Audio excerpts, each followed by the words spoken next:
بسم اللہ الرحمن الرحیم۔ شروع کرتا ہوں اللہ کے پاک نام سے جو بہت بڑا مہربان نہایت رحم والا ہے۔ دوستو، بہنوں، بھائیوں، بزرگوں، السلام علیکم ورحمۃ اللہ وبرکاتہ۔ ہم اصحاب کہف کی کہانی کو آج اپنے اس ویڈیو میں بیان کر رہے ہیں۔ قرآن کریم میں مذکور سب سے قابل ذکر کہانیوں میں سے یہ ایک ہے۔ اس کہانی کی بہت سے دلچسپ پہلوؤں میں سے ان کے وفادار کتے کا ذکر کیا گیا، جسے اسلامی روایات میں اکثر قطمیر کہا جاتا ہے۔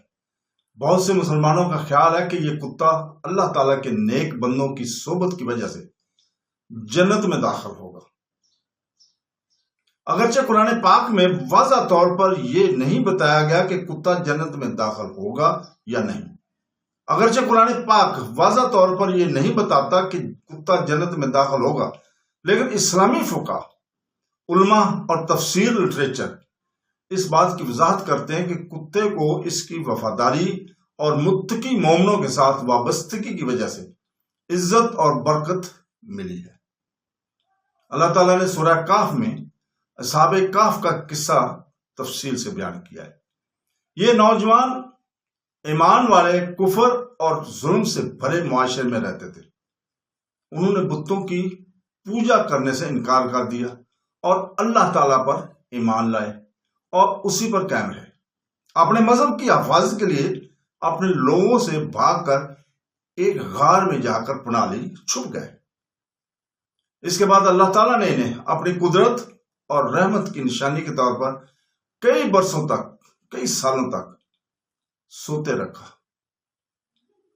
غار کے اندر کے منظر بیان کرتے ہوئے اللہ تعالیٰ نے خاص طور پر ان کے کتے کا ذکر فرمایا۔ سورہ کہف آیت نمبر 18 میں اللہ تعالیٰ فرماتا ہے، جس کا ترجمہ ہے، اور تم نے ان کو جاگتے ہوئے سمجھا ہوگا کہ وہ سو رہے ہیں، اور ہم نے انہیں دائیں بائیں پھیر دیا، جبکہ غار کے دروازے پر ان کا کتا اپنے پیر پھیلائے ہوئے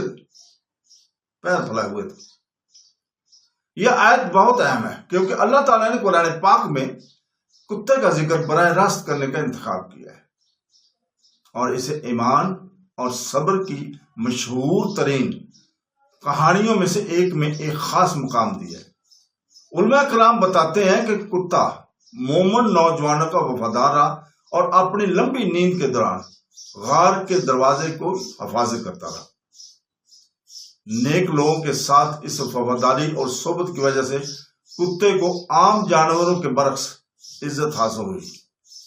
ابن کثیر رحمۃ اللہ علیہ فرماتے ہیں کہ کئی تفسیری علماء کے مطابق کتے نے نیک مومنین کی صحبت میں رہنے سے روحانی طور پر فائدہ اٹھایا۔ ابن کثیر نے ذکر کیا کہ کتا سوتے ہی رہا اور اللہ تعالیٰ کی عطا کردہ نعمتوں میں شریک ہوتا رہا۔ اس سے ایک اہم اسلامی سبق ملتا ہے، نیک لوگوں کے ساتھ صحبت برکت، رہنمائی اور عزت لاتی ہے۔ یہ کہانی وفاداری کو بھی اجاگر کرتی ہے۔ کتے نے مشکل اور خطرے میں بھی جوانوں کا ساتھ نہیں چھوڑا۔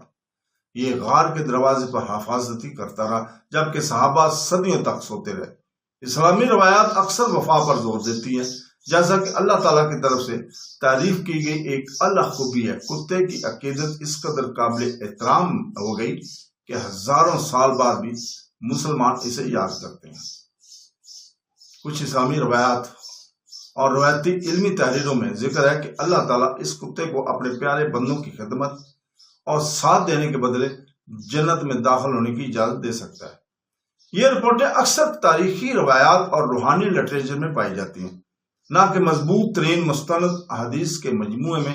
تاہم علماء کرام بیان کرتے ہیں کہ اللہ کی رحمت بہت وسیع ہے اور وہ خلوص نیت سے کی جانے والی چھوٹی چھوٹی نیکیوں کا بھی بدلہ دیتا ہے۔ اس طرح قرآن پاک بار بار ہمیں سکھاتا ہے کہ اللہ تعالیٰ نیکیوں کو کبھی بھی ضائع نہیں ہونے دیتا۔ اللہ تعالیٰ سورہ کہف کی آیت نمبر 30 میں فرماتا ہے، بے شک ہم نیکی کرنے والوں کے اجر کو ضائع نہیں ہونے دیتے۔ اگرچہ یہ آیت بنیادی طور پر انسانوں کو مخاطب کرتی ہے، علماء کرام اس کے معنی یہ بتانے کے لیے استعمال کرتے ہیں کہ اللہ نے کتے کو اس کی وفاداری اور نیک مومنوں کی خدمت کی وجہ سے کیسے عزت بخشی۔ اگر ایک معمولی جانور بھی متقیوں کی صحبت سے اتنی عزت حاصل کر سکتا ہے کہ تو مومنوں کے لیے جو نیک بندوں کے قریب رہتے ہیں اور اللہ کی سچی اطاعت کرتے ہیں، ان کے لیے کتنا بڑا اجر ہوگا۔ اصحاب کہف کے کتے کی کہانی بھی مسلمانوں کو اچھی صحبت کی اہمیت ہی سکھاتی ہے۔ اسلام اپنے آپ کو ایمان، علم اور راست بازی والے لوگوں سے گھیرنے پر زور دیتا ہے۔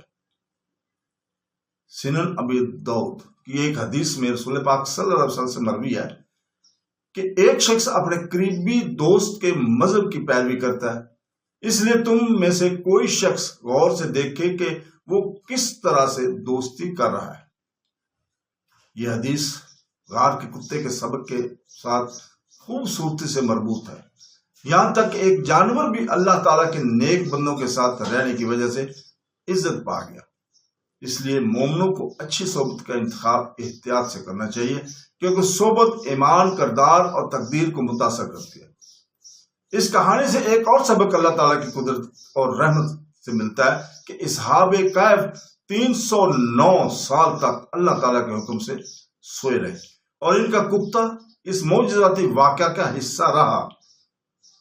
اللہ تعالیٰ سورہ کہف کی آیت نمبر 25 میں فرماتا ہے، اور وہ 300 سال تک اپنے غار میں رہے اور 9 سال سے زیادہ ہو گئے۔